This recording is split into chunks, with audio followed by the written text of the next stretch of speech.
Hello, everyone, and welcome to Momentum Boost. I'm your host, Adrienne Gold-Davis.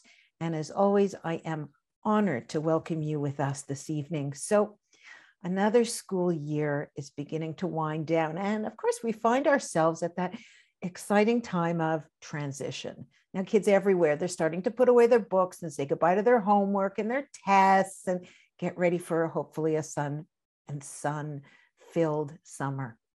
But whether it's day or overnight camp, did you realize that Jewish summer camp is a key indicator of future Jewish identity and engagement? So for many kids who've been to overnight camp before, going to camp is actually the highlight of their year. And as soon as one summer camp ends, they start counting down till the next summer days begin. But for other kids and parents alike, going to camp, especially overnight camp, is a stressful and anxiety-producing thing. You see, transitions, they can be tough that way. Did you know that the Hebrew word for transition is pronounced ma'avar? It literally means passage from one state to another. Actually, there are three words in Hebrew that translate to transition, but the word that I was most excited about is the word Ivri, which actually means Hebrew, and it comes from this root as well. I guess that's because we Jews are pretty adept at transition. You know, we pass through places and stages and situations, but transition itself requires resilience and it requires courage, both for the child and indeed for the parents. So tonight, I'm honored to be joined with Deborah Gilboa, also known by the world as Dr. G. Dr. G is a change navigation and resilience expert. She works with families and organizations and businesses to identify the mindset and the strategies that will help us turn stress to an advantage and to create resilience through personal accountability and a completely different, unique approach to adversity.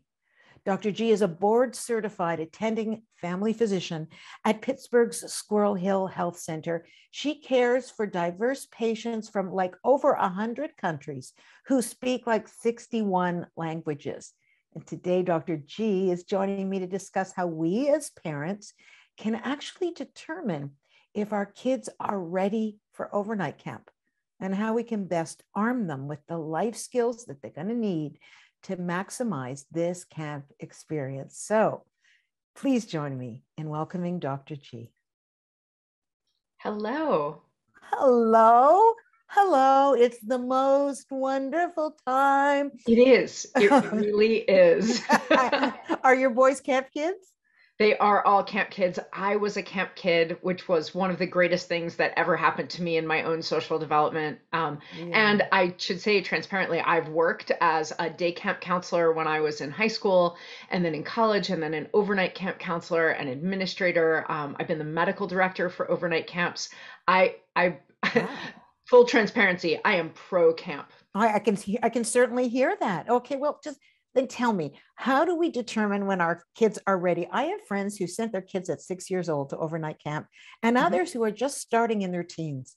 So how do you make that determination? And actually, are we supposed to ask them certain questions or have certain discussions in order to determine that? And what actually should you ask? Okay, so there are really three areas that we want to think about when we think about, is my kid ready for camp? And not only are there three areas we should think about, the one area we shouldn't yet think about is, am I ready to be separated from my child? That is a separate question. Also. So if the question is my child ready for the experience of going away for, some camps have a shorter experience for younger kids, like 1 or 2 weeks. Some kids dive in and go 4 or 8 weeks away. But the first question you can ask yourself really clearly, it's just a factual question, is, has my child ever spent nights away from us, and how did they do? Right? If it was in the last year or so, because how they did, we know how quickly kids change. And, and I loved the learning that we already did with you, Adrienne, about this idea that Hebrews, that Israelis, that we go through change as Jews, and we do. Nobody goes through change like little kids. They're constantly changing. So what worked with them, what was true for them, even 6 months or a year ago may not be true anymore. Yeah. Keeping that in mind, Has your child done a sleepover? Have they stayed with extended family? Have you been away and they've had a different caregiver, although in your home for a few nights? So if that was a total train wreck, then you're not ready yet to answer, will they be okay for the summer? You got to do some lead up questions. They need some pre-tests, like our kids' teachers might think of it. And Right? what would those be? What kind of things would those be? Might be going to a friend's house, a trusted friend, family Ah, friend, okay. sleepover. It might be saying to grandparents or in-laws or a trusted aunt or uncle, hey, can my kiddo come and spend a long weekend with you? They're excited about it. And honestly, you're a camp pretest. Would that be okay? I just want to know how they do. There are other things you can look for at home, like how much supervision does your child need to actually use shampoo while they shower? Does your child wet the toothbrush or actually wet their own teeth with the toothbrush? Can they, when told, hey, go upstairs and get dressed, go upstairs and get dressed? So some of those things are just necessary if you're going to be at camp. One of the really amazing things about an overnight camp experience or a day camp experience is that our kids have people in charge of them who are only a few years older than them. And that's actually wonderful. Those kids are what psychologists refer to as near peer mentors, somebody Huh. who's between 3 and 10 years older than you. And they can get you to do all kinds of things that for a full on grown up, you'd be like, no, it's too hard. Right. Near peer mentors can not only get kids to sweep a cabin, make their bed, get dressed, grab sunscreen, they can get kids to climb a rock wall, get on a horse, Hmm. jump in a lake, do all kinds of things that that child might be nervous to do. And there's a lot of power in that near peer mentoring relationship. Why is that, Deb? Why? Well, I mean, at the base, it's because they're old enough to know stuff, but young enough to still be cool, right? Ah, That got it. their approval and their interest and their admiration is super powerful. I see. And it's why if I could recommend even more strongly than having your kids go to camp as campers, it would be having your young adult kids work at camp. It is Huh. such an incredible experience. It will prepare them for any career, any family situation they ever find themselves in to Whoa. be that near peer mentor. Huh. Okay, but that That, said, so there's okay. one that's just about like skills. Do I have the skill to, when a counselor says to a group of 9 kids my age, okay, go brush your teeth and get washed up for bed? Do I know what that means and have the skills necessary to follow through But hold on without? a second. They might have it, but I can't tell you how many years the toothbrush came back. The same pair of underwear was worn for 3 weeks. The clothes were never changed. This can't be just my family. Oh, you're absolutely not. It is absolutely not.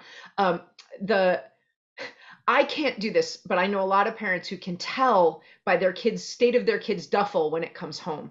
If things look beautifully packed, they never got unpacked. You did Right. that. Right.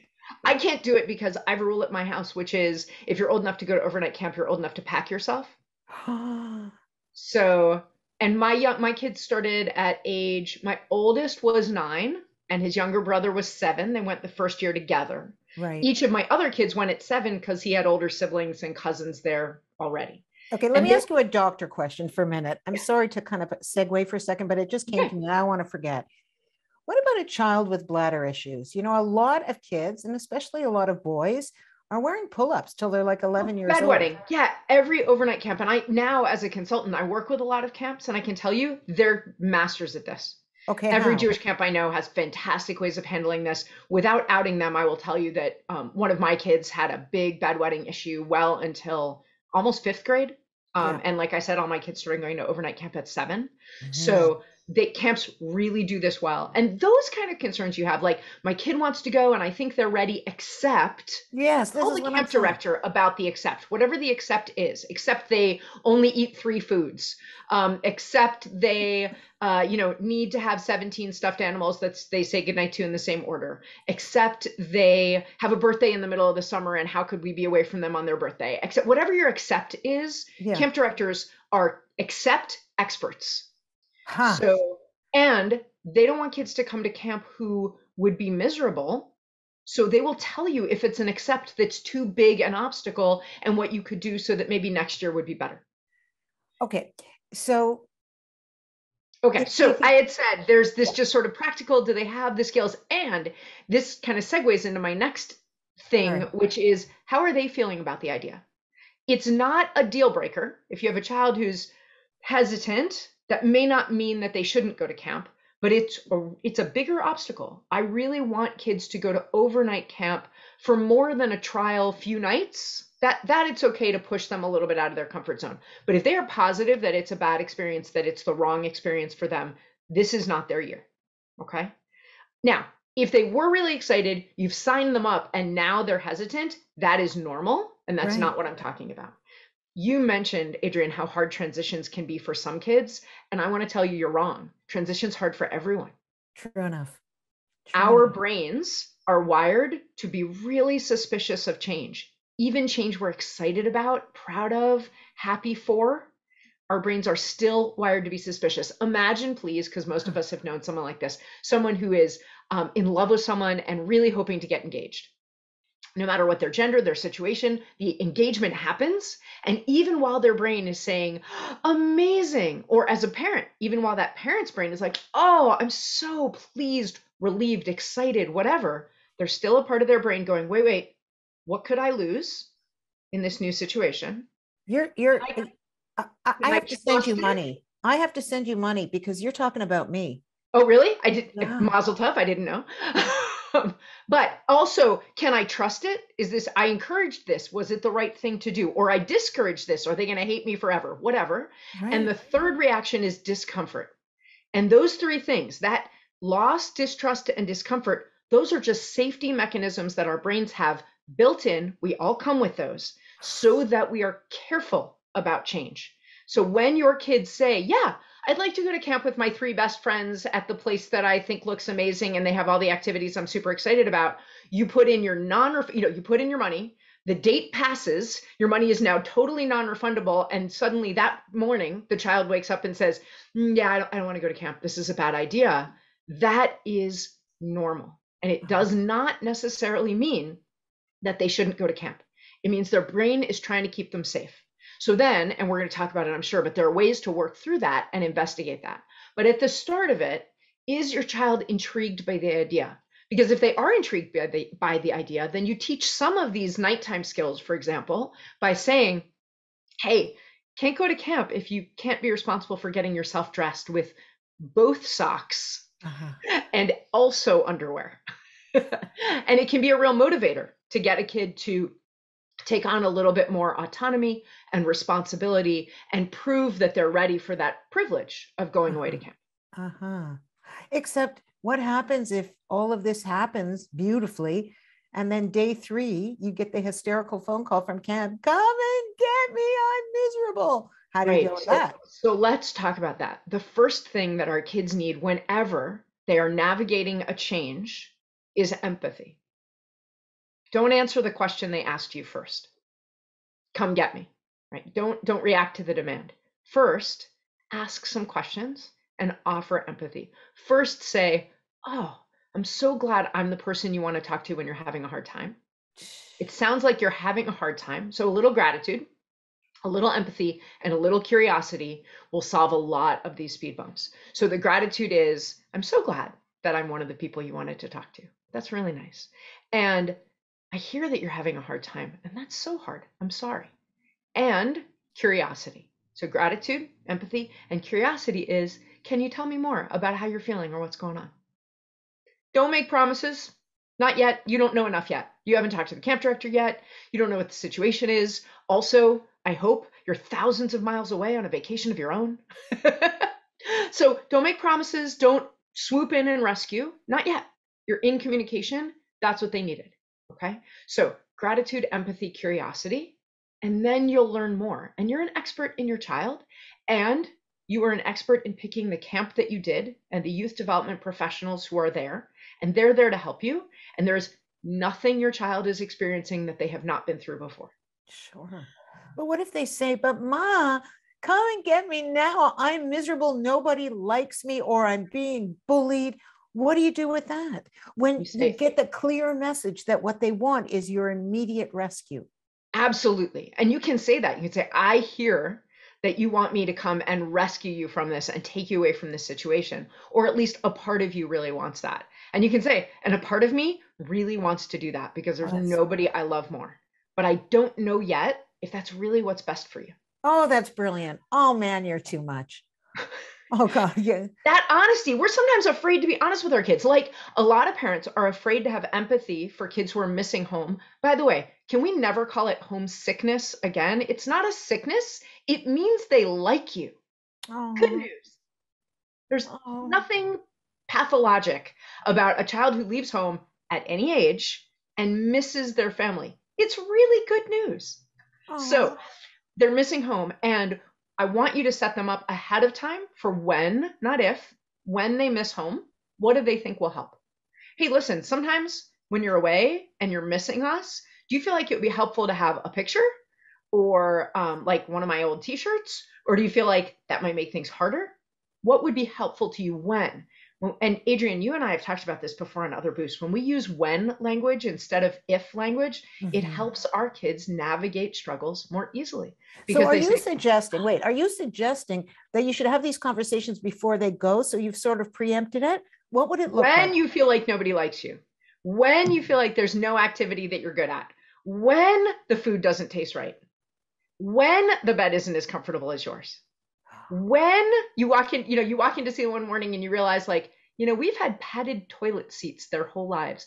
When you realize that regular toilet seats are hard, Oh my gosh. right? Not if, because when allows them to say to themselves, when it happens, oh, yeah, my parents knew this was going to be a thing.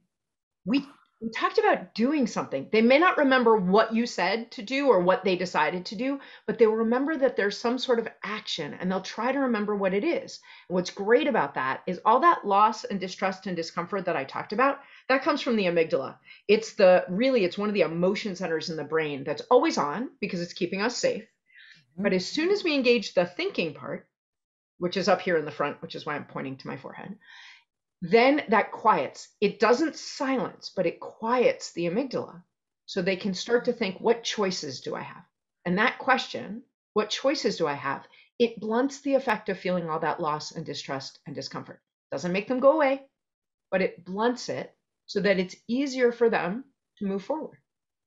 So you mentioned something at the beginning that really struck me. I didn't want to interrupt yet. I wasn't, comfortable enough, but now that I am, Great. you said you're not allowed to ask yourself if you're ready for your kid to go away. And believe you me, I would say that that's a big part of the kind of offloading of anxiety a parent will feel that translates into anxiety for children. So if you are feeling that, perhaps you're from a split home and the child is only with you half the time anyway, and it feels like too long, and all of those other things that we have to navigate. Or perhaps sometimes there is a bond between a child and a parent that feels, and perhaps inappropriately so, like the parent is, the parent's best friend. What should one say to themselves as the adult parent when they are feeling fear of the loss of their child's presence? Gratitude, empathy, and curiosity. So, gratitude that I am this connected to my kiddo, right? Or gratitude that I'm this aware of what's going on with them. I think much more often than a parent who's like, this child's my best friend, I can't be without them for 4 weeks, is a parent who says, hey, my child, like 40% of children right now, has serious mental health struggles. And I am afraid that other people would not be as careful a caretaker as I am, and my child would be in danger emotionally to be away from this environment where we get them, right? Uh-huh. That's really common and that's totally normal. So, gratitude that you are feeling like you have some agency in your relationship with your child, gratitude that you have a connection with them and a bond with them, that's great. Empathy, this is hard. Wow, it's hard. As you know, Adrian, my kids, so far, 3 of my 4, have decided to spend a year of high school on a free program that's in Israel. And a friend of mine said to me, but won't you miss him? And like, the snarky part of me wanted to be like, nah. But the honest part said, like a limb. But isn't that my job? Right? Isn't it my job to raise them to experience the world and live their true path as good humans and then miss them while they do it? Man, right? You're so So hard. mature. Well, but It's it's like it's stinky. There's no question. It's really stinky. Today, I am celebrating my son's 20th birthday, my eldest, and I won't talk to him Mazal. at all. Thank you. But I won't even get to talk to him on the phone because he's in the IDF and he doesn't have his phone this week. So I totally get how hard it is. And you briefly touched on some of the major advantages to Jewish kids to going away to camp, especially in North America, because we're 1% of the population. But at camp, we open our eyes to all of the fun that Judaism brings along with its obligations. We hopefully see its beauty and its power our whole childhood, but camp really brings the fun. Oh, It you're makes it right. fun to be Jewish and makes it fun to learn independence. It makes it fun to sweep the floor and fun to meet new people, and like weird things are fun at camp. So you have great reasons for considering this as a possibility for your child. So now the curiosity. A lot of what we say to ourselves when we're afraid to send our kids away is what if? Mm-hmm. So I think that's a really important question to ask. What if? But not in a hysterical or overwhelmed kind of way, in an actual investigative kind of way. What if, like you asked, my child wets the bed? Okay, let's find out. What if? What if my child's mental health situation deteriorates? Go find out what will happen. Talk to the people at camp, talk to other parents who've sent kids to that camp, talk to other parents who have kids with mental health struggles who've ever sent their kid to any camp. Find out what if. See if it is possible to put the supports in place that make it likely that it would be okay. And then see if you could bring yourself to do that because you've got so many good reasons to try. Okay, this one is probably, it's probably too much of a generalization, but I'm going to ask it anyway. A lot of us have children who are on ADHD medication. Mhm. And a lot of parents feel like the summer is the perfect time to take their kids off their meds, that they should, eat, because a lot of kids on those pills, they don't eat all day, and the summer is the time. How important in your mind as a physician, but also as a camp expert, is it for a child to be on their best game in the summer? How important is it that the tools that they need for focus during the year, do they play a part in social skills as well? And is it ever the right thing to do to not use the meds in the summer? So sometimes, yeah, it's the right thing to do to not use the meds in the summer, okay? Especially around those failure to thrive issues of kids who are just not able to gain the weight they need to grow while Mm-hmm. they're on them, and you're trying to balance academic needs versus growth and all that stuff. And there's fewer academic needs in the summer. However, you know that for most kids with ADD, not being on their meds also makes it harder for them to be a good friend. It makes it harder for them to wait their turn, keep track of their belongings, not frustrate every adult in a full mile radius. So you can see how those struggles would be a real impediment to them having a good experience and showing not, they don't have to show their best self at camp. It's not a college interview, but Right. they have to bring a decent version of themselves to camp. What I would say to you is that even more important than medication is communication with camp directors. I don't hear any camp director never tells me, oh, parents take their kids off their medicine for ADD during the summer.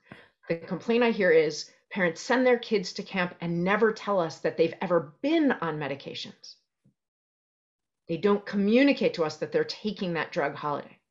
Another thing you can do is you can send the medicine to camp, because sending medicines to camp requires a little forethought, right? You Mm-hmm. have to send the right prescription to the right camp pharmacy, and they send it all packaged up with your kid's name and little bubbles for every day. It's really safe and a great way to do it, but it requires thinking about it now and Okay. not day before camp. Okay. You can't just throw their ADD meds in their backpack. That's not going to work for anyone. So you can send that medicine to camp with a clear plan with the camp that you're all going to try it without medicine for a week and see how it goes.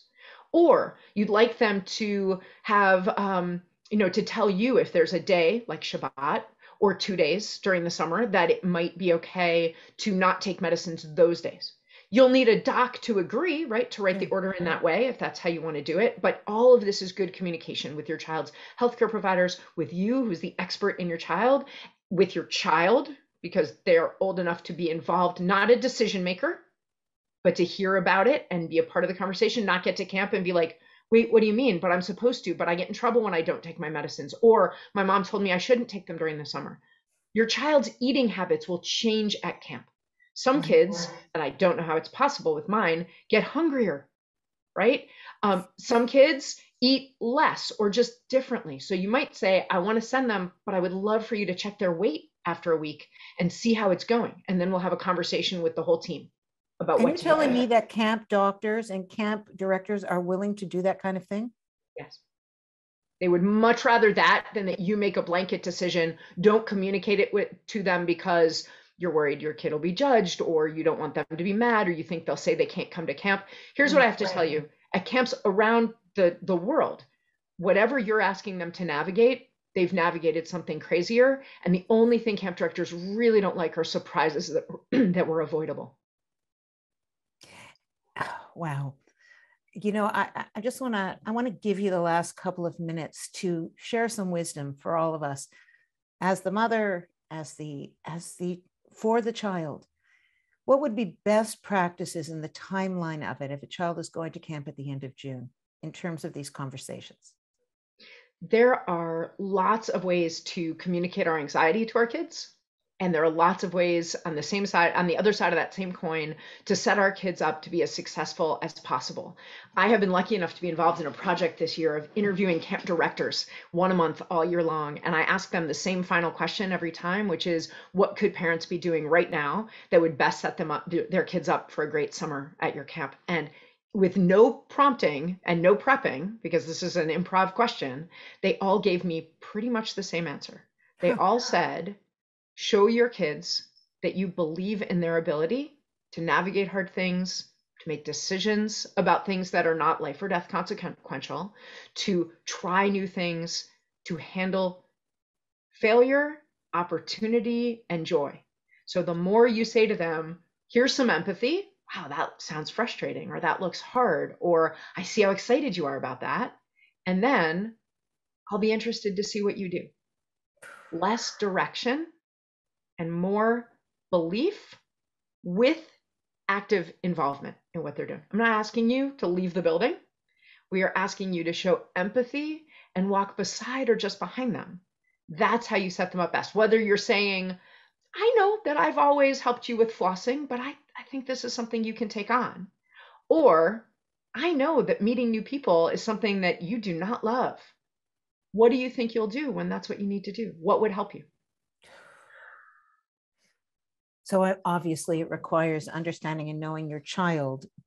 I guess resilience is actually built through these experiences. You can't just be resilient, you build resilience, right? So I say there's no silver bullet to giving kids resilience except overnight camp.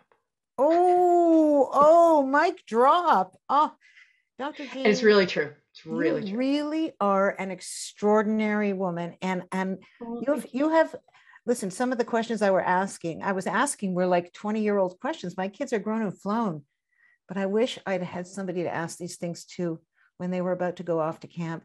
And you know what, even as the mother of adult children, all of these dynamics are still relevant. So thank you for your time and your empathy and your compassion and all your skills. Thank you. Thanks so much for the conversation. Oh, amazing. Okay, so thank you, everybody out there, for listening. I'm sure that you guys have been hanging on to every single word as you prepare to send them on the big send-off. And I wish us all well. And just remember that from myself, Adrienne Gold Davis, all of us here at Momentum, as we learn together, as we grow together, as we separate and build resilience in our children together, that the highest form of wisdom will always be kindness. Good night, everyone.